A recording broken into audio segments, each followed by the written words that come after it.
Tu t'es déjà demandé à qui tu devrais prier? Au Père, au Fils ou au Saint-Esprit? Calme-toi, tu n'es pas seul à te poser cette question. C'est l'un des mystères les plus profonds de la foi chrétienne.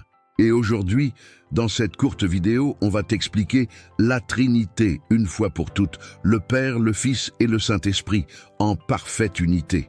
Mais alors, comment un seul Dieu peut-il se manifester en trois personnes distinctes? Ça paraît confus, hein? Mais quand on regarde la Bible avec attention, tout devient clair. Et si je te disais que comprendre cela peut transformer ta relation avec Dieu? Reste avec moi jusqu'à la fin, parce qu'en plus de répondre à cette question classique, tu vas découvrir comment la Trinité agit directement dans ta vie, ici et maintenant.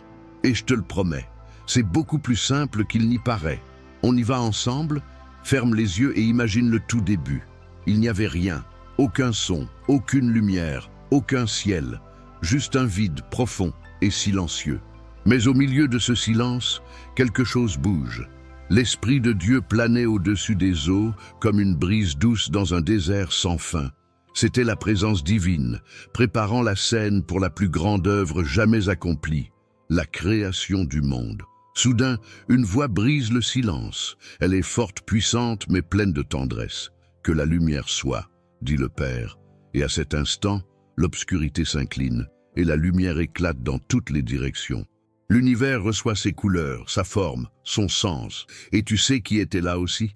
Le Fils, Jésus, la parole vivante. Comme il est écrit dans Jean 1, 3, tout a été fait par lui. Il était l'artiste qui, avec le Saint-Esprit, a donné vie à ce qui n'était que néant. Et ce n'est pas tout. Quand est venu le moment de créer l'être humain, Dieu a dit « Faisons l'homme à notre image ». Il n'a pas dit « Je fais », mais « Faisons ». À ce moment-là, le Père, le Fils et le Saint-Esprit se sont unis comme une équipe parfaite. Imagine la scène. Le Père qui conçoit, le Fils qui façonne l'argile de ses mains et le Saint-Esprit qui insuffle la vie à l'homme. Trois personnes, un seul Dieu, une unité divine parfaite. Et toi, tu t'étais déjà imaginé vivre tout cela de si près? Maintenant, viens avec moi dans une autre scène. Imagine une rivière paisible, entourée d'arbres, le doux murmure de l'eau qui coule, et quelques personnes rassemblées sur la berge. Un homme simple, aux vêtements usés, entre dans l'eau. C'est Jésus. Là, devant tous, il se prépare à quelque chose de grand. Jean-Baptiste, son cousin, hésite, mais obéit. Il savait, ce n'était pas un baptême ordinaire. Au moment où Jésus sort de l'eau, le ciel semble s'ouvrir. Littéralement, une lumière éclatante descend sur lui.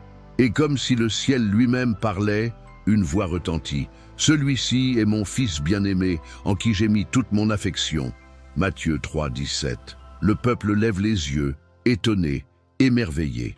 Et à ce même moment, le Saint-Esprit apparaît sous la forme d'une colombe, descendant doucement et se posant sur Jésus. Réfléchis avec moi. Les trois personnes de la Trinité étaient là. Le Père qui parle du ciel, le Fils qui est baptisé, et le Saint-Esprit qui descend comme une colombe. Trois personnes, une seule essence. Une scène si puissante que si tu y étais, tu sentirais le sol trembler et ton cœur battre plus fort. C'est l'une des plus belles révélations de la foi chrétienne. Tu avais déjà remarqué ce détail? Un fait curieux que beaucoup ignorent. Le mot « Trinité » n'apparaît pas dans la Bible. C'est vrai, tu peux chercher de la Genèse à l'Apocalypse, tu ne trouveras pas ce terme. Mais cela ne veut pas dire que le concept n'y est pas. Au contraire, la doctrine chrétienne d'un Dieu unique en trois personnes est présente tout au long des Écritures, de façon claire et puissante. Pour mieux comprendre, imagine ceci. Le nom d'une chose n'a pas toujours besoin d'être écrit pour qu'elle existe. Par exemple, tu n'as pas besoin de lire le mot « vent » pour le sentir sur ton visage. Il en est de même pour la Trinité. Cette expression a été créée par les premiers chrétiens pour décrire ce qui était déjà évident dans le texte sacré. Et tu sais quoi? Cela n'a jamais changé. C'est une vérité transmise et enseignée depuis des siècles. D'ailleurs, un petit rappel rapide, si ce contenu t'aide à mieux comprendre la foi et la Bible, profites-en pour t'abonner à la chaîne. Laisse aussi ton like pour que je sache que tu aimes ce type de vidéo et que tu veux en voir d'autres comme celle-ci. Voilà. Pause faite, on continue. Cette clarté sur l'unité divine en trois personnes est ce qui garde l'essence du christianisme pur et fidèle à l'enseignement réel de la Bible. Un des textes les plus clairs sur cette unité se trouve dans Matthieu 28, 19, lorsque Jésus dit « Allez donc, faites de toutes les nations des disciples, les baptisant au nom du Père, du Fils et du Saint-Esprit. » Remarque qu'il utilise le mot « nom » au singulier, même en parlant de trois personnes différentes. Cela montre que, bien qu'ils soient trois, l'essence est la même, un seul Dieu agissant de façon parfaite. Cette déclaration de Jésus révèle l'action unie de la Trinité. Il n'y a ni compétition ni division. Chaque personne divine joue un rôle dans l'histoire du salut, mais toutes partagent la même nature. Le Père envoie, le Fils sauve et le Saint-Esprit console, guide et transforme. C'est ainsi depuis le commencement et ça continue encore aujourd'hui. Et pourquoi est-ce important? Parce que cette doctrine chrétienne garantit que ta foi repose sur un Dieu complet. Un Dieu qui agit dans le monde et dans ta vie de manière pleine et harmonieuse. Tu as déjà réfléchi au fait que c'est justement cette unité divine qui te donne sécurité et consolation dans les moments les plus difficiles. Eh oui, ça vaut la peine d'y penser, la Trinité n'est pas présente seulement dans le Nouveau Testament. Dès la Genèse, on voit l'action conjointe du Père, du Fils et du Saint-Esprit. Au chapitre 1, verset 26, Dieu dit « Faisons l'homme à notre image, selon notre ressemblance ». Le verbe au pluriel montre déjà la pluralité dans l'unité. L'Esprit était aussi là, planant au-dessus des eaux, Genèse 1, 2, et le Fils, selon Jean 1, 3, est celui par qui tout a été créé. Dans la résurrection de Jésus, cette collaboration divine se manifeste à nouveau. Dans Actes 2, 32, Pierre déclare que Dieu a ressuscité le Christ. Dans Jean 10, 18, Jésus lui-même affirme qu'il a le pouvoir de donner sa vie et de la reprendre. Et dans Romains 8, 11, Paul explique que c'est l'Esprit Saint qui a redonné vie au corps mort de Jésus. Trois qui agissent avec un seul but, le salut de l'humanité. À la Pentecôte, nous voyons le Saint-Esprit descendre sur les disciples comme promis par le Père et envoyé par le Fils. Acte 2, 33. C'était la confirmation de l'œuvre divine qui agit de manière complète. À partir de ce moment-là, l'Église est née et la mission continue encore aujourd'hui. C'est impressionnant de voir comment, à chaque moment clé, la Trinité se manifeste. Quand on parle de la résurrection de Jésus, beaucoup pensent que c'était un acte isolé du Christ lui-même. Mais la Bible révèle quelque chose de plus profond et de plus beau encore. La participation directe du Père, du Fils et du Saint-Esprit. Une œuvre parfaitement unie qui révèle la grandeur et le mystère de la Trinité. Dans Acte 2, 32, Pierre dit clairement « Ce Jésus, Dieu l'a ressuscité ». Autrement dit, le Père était aux commandes. Mais Jésus, dans Jean 10, 18, affirme « J'ai le pouvoir de la donner et le pouvoir de la reprendre ». Il a aussi agi activement dans ce miracle. Et Romains 8, 11 complète « L'Esprit de celui qui a ressuscité Jésus d'entre les morts habite en vous », révélant le rôle du Saint-Esprit dans ce moment central de la foi chrétienne. Tu vois la valeur de tout ça? La résurrection de Christ n'était pas juste un acte isolé, mais une œuvre commune. Un témoignage clair de l'unité divine, agissant pour accomplir la rédemption et la vie éternelle pour ceux qui croient. Tu as déjà pensé que cette même puissance qui a ressuscité Jésus habite aussi en toi? Quelle force et quel réconfort de savoir cela. Beaucoup de gens ont encore une vision erronée du Saint-Esprit, le voyant comme une simple force ou une énergie impersonnelle. Mais la Bible nous enseigne clairement que le Saint-Esprit est une personne divine, avec une volonté, des émotions et des actions propres. Ce n'est pas une énergie qui circule, mais une personne qui agit et entre en relation avec nous. Dans Jean 14, 26, Jésus parle du Saint-Esprit comme de celui qui enseigne, rappelle et guide les croyants.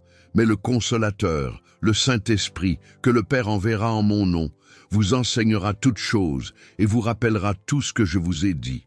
Le Saint-Esprit n'est pas un courant qui passe, mais une personne qui interagit avec chacun de nous, qui nous guide, nous enseigne et souvent intercède pour nous.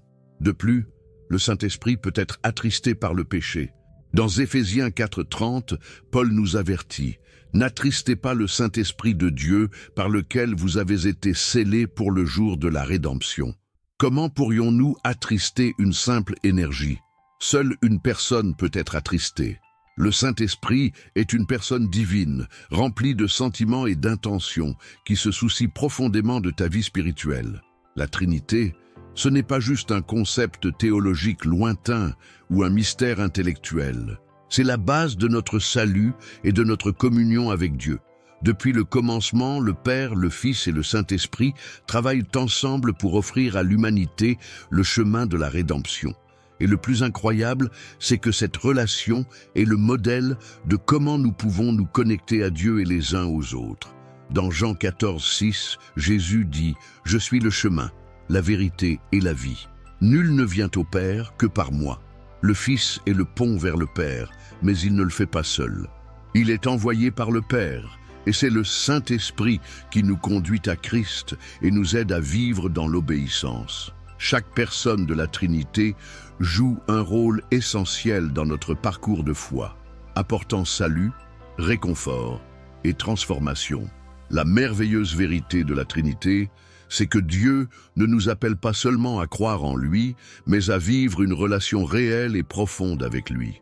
Ce n'est pas une foi lointaine, mais une communion intime, où le Père, le Fils et le Saint-Esprit s'impliquent personnellement dans notre vie. Et ça change tout. Tu imagines comment serait ta vie si tu vivais en harmonie avec la Trinité?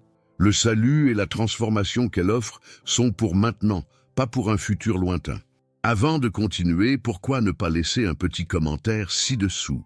Écris quelque chose de simple, comme « Je crois en la Trinité » ou partage ta réflexion sur ce que tu as appris ici. J'aimerais beaucoup savoir comment ce message a touché ton cœur. Et maintenant, je te parle directement. En comprenant l'unité divine entre le Père, le Fils et le Saint-Esprit, tu vois clairement que tu n'es pas seul dans ta marche spirituelle. Chacune des trois personnes de la Trinité agit activement pour t'apporter le salut, la direction et le réconfort. C'est la base du christianisme et c'est ce qui nous permet de vivre une communion réelle et transformatrice avec Dieu. Et si tu prenais un moment pour réfléchir à cela, comment ressens-tu la présence de la Trinité dans ta vie? Pense à des moments où Dieu le Père, le Fils ou le Saint-Esprit t'a guidé, fortifié ou apporté la paix. Moi, je crois qu'en vivant en harmonie avec cette réalité, nous sommes profondément transformés. Alors, partage ton avis. N'oublie pas de laisser ton like et de t'abonner à la chaîne pour ne rien manquer des prochains contenus. Continuons ensemble à découvrir le merveilleux mystère de la Trinité.